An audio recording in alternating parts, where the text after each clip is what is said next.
Hello fellow tankers, this is Dauntless, and today I'm going to be playing a game in my tier 10 German medium tank, the Leopard 1.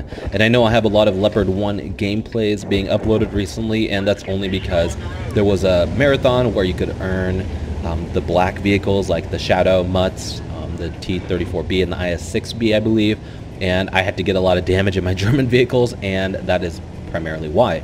The map today is Malinovka, and I am in a tier 10 medium tank, but I am playing like a light tank, and the only reason I'm doing this right now is because we actually have no light tanks and they also have no light tanks as well, and being aggressive like this in a light, or not, I'm sorry, not a light tank, in a medium tank early on, I know I could potentially get some early spotting damage and hopefully take out one or two of their enemy vehicles. Now, I don't have XVM activated at the moment, but the enemy team was very, very strong. Platoon 1, I believe, was all from a very high tier clan, and let's just say the majority of their team was blue and purple, while our team was green and red. And the odds of me carrying this game I knew were very slim, and so I didn't want to be super aggressive and get myself on the hill when I knew the majority of our team would probably be camping base, which they actually are.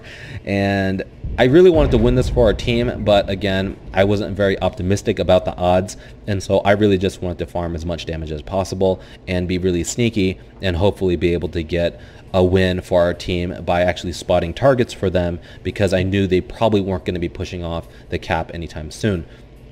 The reason I'm sitting here is I feel like the E50 is going to expose himself. Now, for those of you that know, the E50 is a very big, bulky medium tank with very poor camo value, and I know that if he makes one misplay, he fires his gun, he shows me a little bit of his tank around one of those bushes, I'm going to easily be able to outspot him, and our team that's sitting in the middle as well as on our base will be able to just destroy him in a few seconds. And I was right, the E50 does get lit.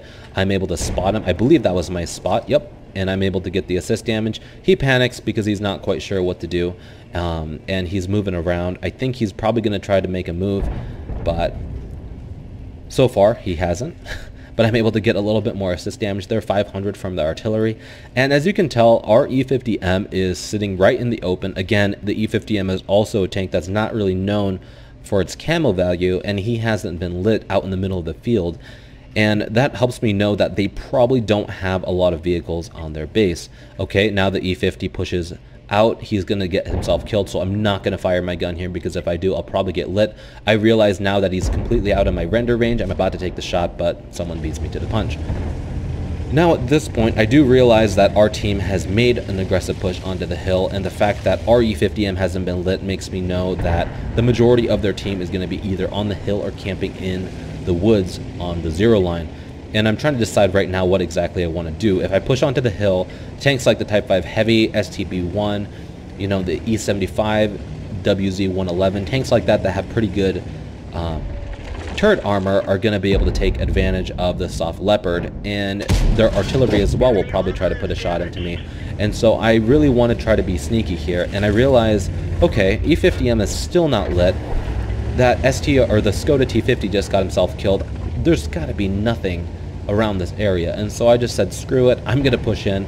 Our guys are holding the hill off actually surprisingly well at this point, and I want to try to get spots onto the magical woods for our team that are in position now on the J line, as well as our Tortoise, our STRV. I feel like if I spot things right now, they're gonna evaporate very quickly, and so using my Leopard's good speed, I get myself into position.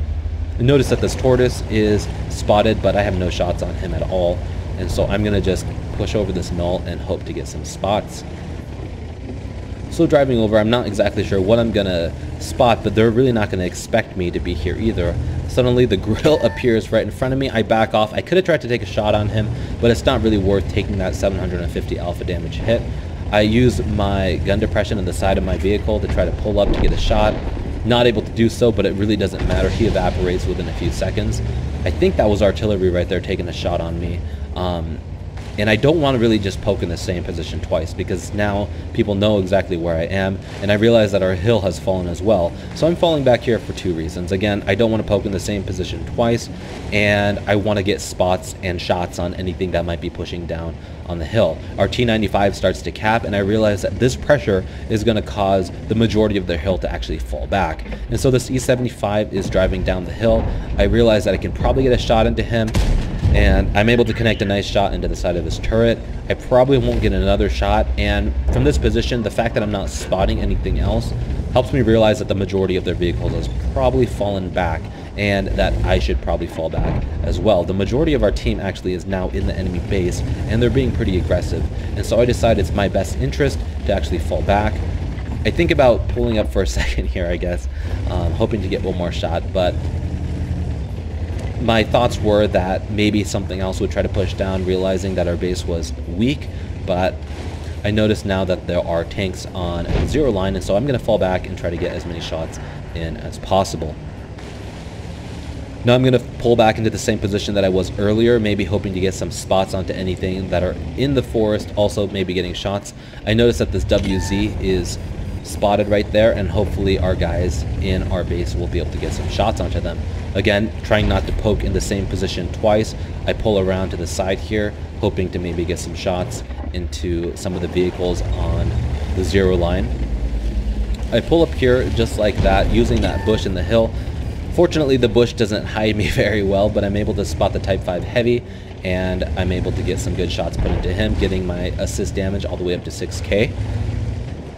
And again, I'm in a tier 10 tank, guys, and I really haven't been very effective in terms of putting out damage. I'm really playing the role of a light tank here. I only have 782 damage. I could have been in a tier 8 light tank and done exactly what I'm doing now, and the only reason I'm filling this role is because there was a lack of light tanks, and this is probably one of the best light tank maps in the game. This WZ decides that he's had enough of me spotting his team. Try to go for a track shot there. He's trying to YOLO me, it looked like, but he's having second thoughts now that he's taken so much heavy damage. Again, I'm not able to track him in the open, but it doesn't really matter. He is taken out very rapidly by our tank destroyers. So now we're sitting at an advantage. We own more than half the map, and we have their cap. Their AMX 30 is lit, but he's not really a concern right now. I'm trying to still spot things for our team. I'm not going to have shots here, I don't think, because I'm not quite elevated enough to shoot into that little depression that the STB and the AMX is in, but I need to try to put some pressure on them because I know that our STI is not going to last that much longer. Actually, I think it's the ST1. I always get confused by that vehicle. Anyway, this position will give me enough elevation to put shots into them. The STB just completely takes a shot from the RD and evaporates. I'm able to put a nice shot into the AMX 30 regardless of whether I'm able to finish him off or not. That shot that I put into him alone, making him a one shot, he's probably going to back off now because there's really no point for him to be that aggressive anymore. So at this point, we have them down to 5 vehicles plus 2 RD, and we're sitting at 6 vehicles and 2 RD. So we're pretty much tied, except for the advantages that I'm in a full life medium tank with excellent view range, and again we have map control. It looks like they all have completely come off the hill and our team has taken it. And their AMX 30, whether he was trying to hide or he gave up completely, I'm not sure exactly what he was thinking, but he drowned himself. So this puts the game more in our advantage, and at this point I'm thinking, okay, we probably have won this game for sure, and I really could be aggressive here if I wanted to, but again, their Object 263 has yet to be lit, and I'm pretty sure he's still full life. Their Yag Tiger is still unaccounted for. Their AMX 5100, or I'm sorry, their 120.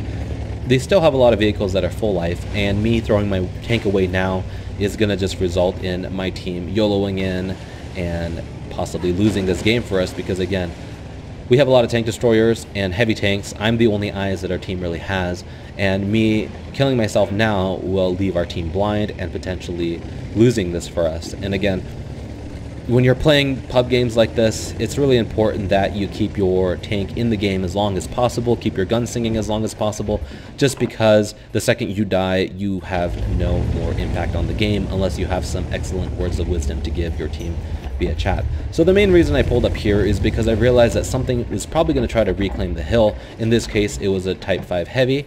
He gives me his profile. I'm able to put a nice shot into the side of his turret, and I'm probably going to be able to get one more shot in if I spot him. I'm going to put another blind shot in just because he was tracked right there, and I know that he probably wasn't going to be able to repair it. Actually, I'm not sure if I was able to connect that shot or not, but something blind fires me. Obviously, I wasn't lit, but it looks like they knew exactly where I was. I was probably the Type 5, honestly.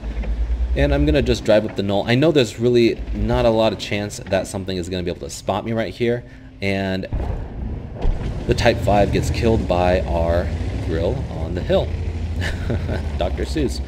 Anyway, so now I know that we have a huge advantage. There's only 25 seconds left for the cap to be captured and for us to win the game, and it looks like the majority of their team is probably going to be distracted and looking in that general direction.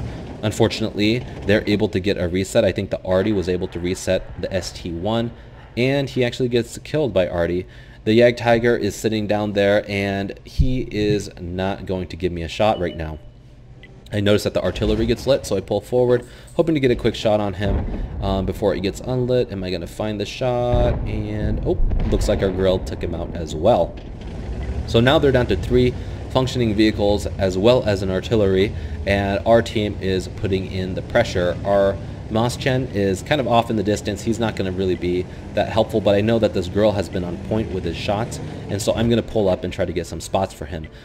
Sneaky, right? I'm right next to this AMX 5120. He's unable to light me. I pull forward. Our girl again gets another shot on him, and I notice that this 263 appears. Now this is a position where I know I can take advantage of him. The Yag Tiger is not in a position to shoot me. The artillery, odds are he's probably not going to be able to kill me, and I'm going to just take advantage of this 263.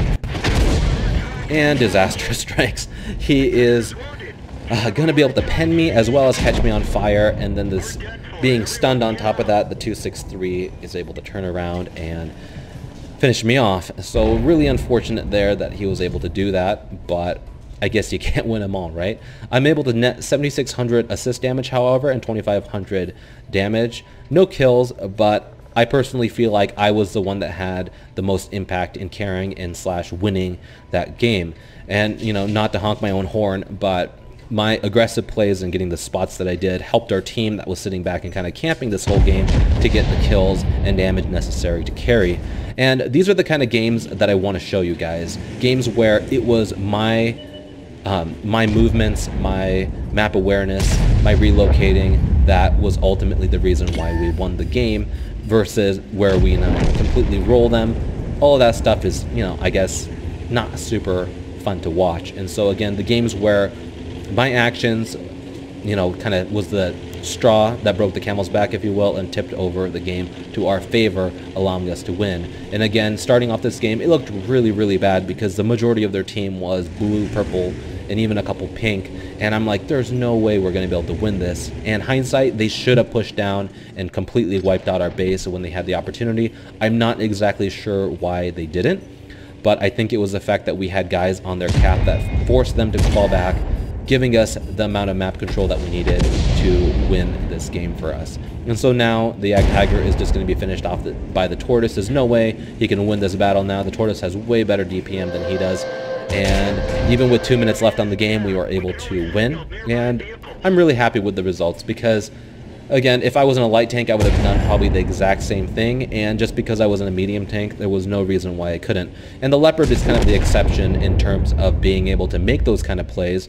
Because if I was in, let's say, a Soviet medium tank, maybe I wouldn't have the mobility needed. And again, the fact that I have optics and everything like that really helps me be aggressive and get those spots necessary for my team to win. Anyway, guys, hopefully you liked this replay. If you did, I'd really appreciate it if you give it a like down below. And if you haven't already, subscribe to my channel for more content like this in the future. As always, guys, thanks for watching, and I'll catch you guys later.